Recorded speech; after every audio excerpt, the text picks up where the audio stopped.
فوجی عدالتوں کے کیس کے علاوہ دیگر تمام کیسز کی سماعت مؤخر کر دی گئی۔ اس سے قبل سپریم کورٹ کے آئینی بینچ نے فوجی عدالتوں کے کیس کے علاوہ دیگر تمام کیسز کی سماعت مؤخر کر دی۔ اس حوالے سے جسٹس امین الدین خان نے کہا کہ جی آج صرف فوجی عدالتوں والا کیس ہی سنا جائے گا۔ وزارت دفاع کے وکیل جو ہیں خواجہ حارث، وہ آئے روسٹرم پر اور انہوں نے دلائل دیے۔ جسٹس جمال مندوخیل نے وزارت دفاع کے وکیل خواجہ حارث سے کہا کہ جی اس نقطے پر دلائل دیں کہ آرمی ایکٹ کے یہ کالعدم دفعات آئین کے مطابق ہیں۔ کیا آرمی ایکٹ میں ترمیم کر کے ہر فرد کو اس کے زمرے میں لایا جا سکتا ہے؟ اس پہلو کو بھی مد نظر رکھیں کہ آرمی ایکٹ 1973 کے آئین سے پہلے بنا تھا۔ جسٹس محمد علی مظہر نے سوال اٹھایا کہ پہلے بتائیں کہ عدالتی فیصلے میں دفعات کالعدم کرنے کی وجوہات کیا ہیں؟ وزارت دفاع کے وکیل خواجہ حارث نے کہا کہ جی سپریم کورٹ کے فیصلے میں خرابیاں ہیں، جس پر جسٹس جمال مندوخیل نے کہا کہ جی عدالتی فیصلے کو اتنا بھی تو بے توقیر نہ کریں کہ اسے خراب کہیں۔ جسٹس محمد علی مظہر نے کہا کہ جی کل بھی کہا تھا کہ 9 مئی کے واقعات کی تفصیلات فراہم کریں، فی الحال تو ہمارے پاس معاملہ صرف کور کمانڈر ہاؤس کا ہے، اگر کیس صرف کور کمانڈر ہاؤس تک ہی رکھنا ہے تو بھی آگاہ کر دیں۔ ایڈیشنل اٹارنی جنرل نے کہا کہ جی تمام تفصیلات جو ہیں آج صبح ہی موصول ہوئی ہیں، تفصیلات متفرق درخواست کی صورت میں جمع کراؤں گا۔ جسٹس مسرت ہلالی نے کہا کہ جی جن دفعات کو کالعدم قرار دیا گیا ہے ان کے تحت ہونے والے ٹرائل کا کیا ہوگا؟ 9 مئی سے قبل بھی تو کسی کو ان دفعات کے تحت سزا ہوئی ہوگی۔ جسٹس امین الدین خان نے کہا کہ جی خصوصی عدالتوں سے متعلق کیس کا جلد فیصلہ کرنا چاہتے ہیں۔ 26ویں آئینی ترمیم کے خلاف درخواستیں اس کیس کے بعد سنتے ہیں۔ 26ویں آئینی ترمیم کے خلاف درخواستیں جنوری کے دوسرے ہفتے مقرر کرنا چاہتے ہیں۔ ہمارے پاس 26ویں آئینی ترمیم سمیت بہت سے کیسز پائپ لائن میں ہیں۔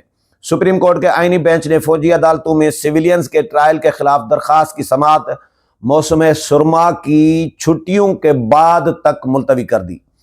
تو یہ آج کی سماعت ہوئی ہے اور آج یہ فیصلہ دیا گیا ہے، یعنی آرڈر لکھوا دیا گیا ہے۔ اور کل جو سماعت ہوئی تھی اس میں خواجہ حارث جو وکیل ہیں انہوں نے دلائل دیے تھے۔ انہوں نے کہا تھا کہ جی ملٹری کورٹس کیس میں عدالتی فیصلہ 2 حصوں پر مشتمل ہے۔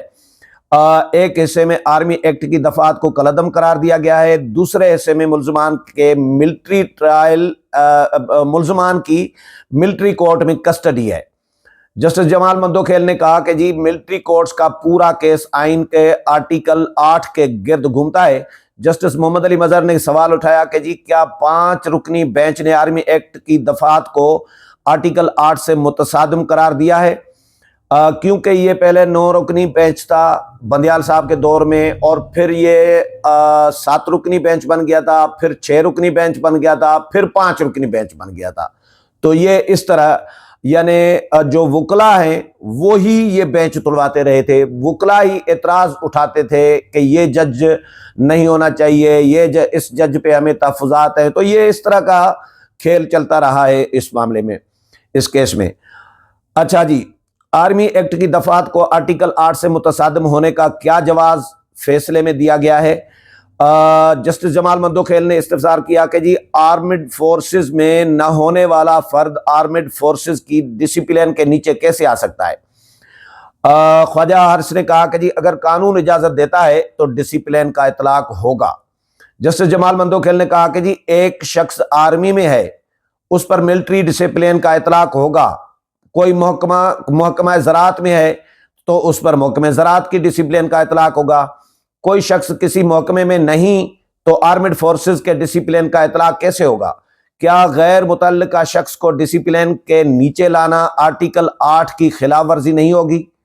بات یہ ہے کہ ایک سمپل کیس ہے کہ فوجی تنصیبات پر حملے کیے گئے ہیں، فوج میں بغاوت کرانے کی کوشش کی گئی ہے، GHQ پر حملہ کیا گیا ہے، کور کمانڈر کا گھر جلایا گیا ہے، تو شہداء کی یادگاروں کی بے حرمتی کی گئی ہے، تو پھر یہ کیس آرمی عدالتوں کا، آرمی کورٹس کا بنتا ہے۔ میری دلیل اپنی ہے۔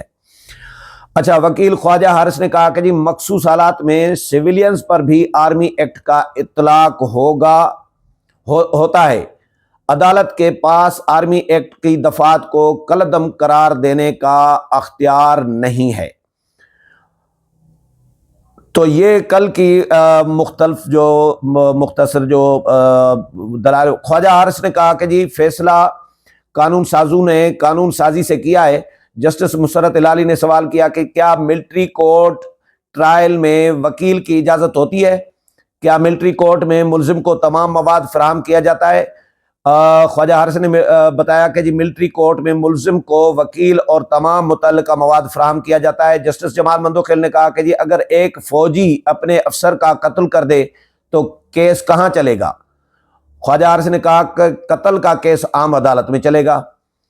جسٹس جمال مندوخیل نے کہا کہ جی جو شخص آرمی ایکٹ کا سبجیکٹ نہیں تو اس کو بنیادی حقوق سے کیسے محروم کیا جا سکتا ہے؟ سوال کیا کہ اگر آرمی املاک پر حملہ ہو تو ٹرائل ملٹری کورٹس میں ہی ہوگا؟ یہ سوال کیا۔ وکیل خواجہ حارث نے کہا کہ جی مخصوص حالات میں سویلینز پر بھی آرمی ایکٹ کا اطلاق ہوتا ہے۔ عدالت کے پاس آرمی ایکٹ کی دفعات کو کالعدم قرار دینے کا اختیار نہیں ہے۔ تو یہ کل جو ریمارکس تھے یا اس سے پہلے جو سماعت ہوئی ہیں اس میں معزز ججز کے ریمارکس سے نہیں لگ رہا تھا کہ آج جو فیصلہ آیا ہے کہ اجازت دی گئی ہے ملٹری کورٹس کو فیصلے سنانے کی، تو یہ ریمارکس سے نہیں لگ رہا تھا، لیکن ریمارکس سے بالکل برعکس، زیادہ تر ریمارکس جو تھے ان کے برعکس آج جو ہے آئینی عدالت نے فیصلہ دے دیا ہے۔ تو اب 9 مئی کے جو ملزمان ہیں ان کے کیسز جو ہیں ان کا ٹرائل جو ہے وہ ملٹری کورٹس میں چلے گا، اور عدالت نے آئینی بینچ نے کہا ہے کہ جی جن کو رعایت بنتی ہے ان کو رعایت دے کر رہا کر دیا جائے، اور جن کو سزا بنتی ہے ان کو سزا دے کے جیلوں میں بھیجا جائے۔ میرا پروگرام پسند آیا ہوگا، اگلے پروگرام میں پھر ملاقات ہوگی، تب تک اجازت چاہتا ہوں، اللہ حافظ۔